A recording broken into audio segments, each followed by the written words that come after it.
So it's recently been leaked that Xbox's two brand new handheld consoles, the ROG Xbox Ally and the ROG Xbox Ally X, which terrible names by the way, have officially been priced at $700 for the ROG Xbox Ally and $1,050 for the ROG Xbox Ally X. Now of course it's worth noting that this needs to be taken with a bit of a pinch of salt as it is a leak, so this might not be a legitimate pricing. However, if this were to be the case, this would be without doubt the most expensive both handheld console and the most expensive Xbox that we've ever seen, and I think this is an insane decision. When you compare it to recent generations of consoles, like for example the Switch 2 which has just come out, obviously it's even more expensive than that, but that does make a little bit of sense when you look at the actual specifications of the console. I mean, the Xbox ROG Ally and ROG Ally X are essentially PCs, right? They're just portable PCs.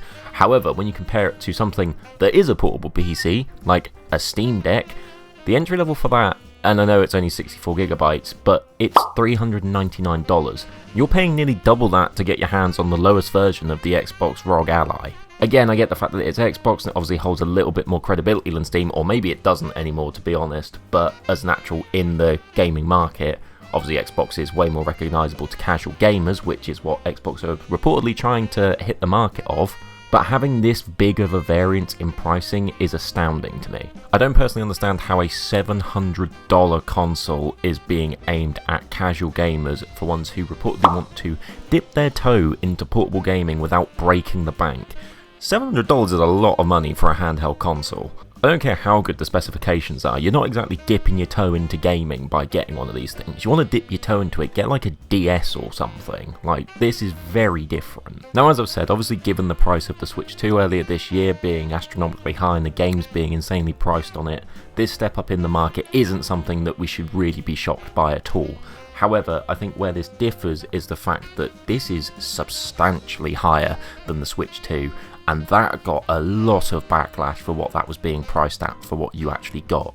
I understand that the electronics market has exploded, and obviously when you think about like the American market for example, you've got all the tariffs going on and all that shit. Don't want to get political, but there's obviously a lot of stuff that is inflating the prices of these devices. However, when you look at what I'd say are like the big three, so your Sony, your Nintendo, your Xboxes, Microsoft and Xbox are definitely the third in that bracket currently. And doing stuff like this, I don't see how it's going to increase that market share at all. Obviously, Xbox fans that are loyal to Xbox are probably going to look at this and not care and still just buy it if they're interested in it. But I don't see how you increase this quote-unquote casual gaming market that you're looking to grow by pricing your consoles at this ridiculous price. Ultimately though, I think the biggest issue with this, and I might be wrong on this, but given how the Switch 2 has performed, I doubt it, I think that people are still going to pay these prices if they are that interested in getting one. As we've seen, the Switch 2 has had like record sales despite the high price of games and the actual console itself. People love it. And that's the thing with Nintendo. Obviously you have people that just idolise their games and all the Marios and Zelda, whatever else. Obviously they are exclusive to those titles. People love them. People will only play them on those titles.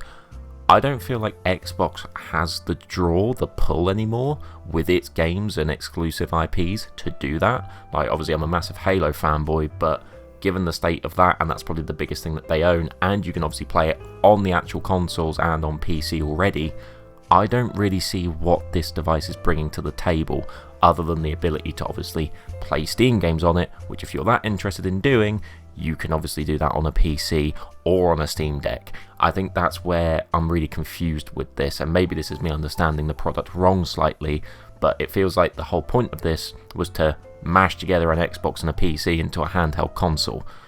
These are all elements that you can get separately and not together currently, but if you want to throw them all together, it seems like it's going to cost an insane amount of money. But with all that being said, what do you guys think? Do you think you're still going to pick up a ROG Xbox Ally or an Xbox Ally X? I personally was considering it. Now I'm going to question that until we actually get the full prices revealed. It's possible they won't be as high as this leak is suggesting, obviously given different markets. So the European market might charge more than the USA market or whatever.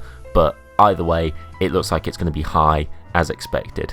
Anyway, let me know your thoughts down in the comments below, and if you are new here and you have enjoyed, please do consider subscribing.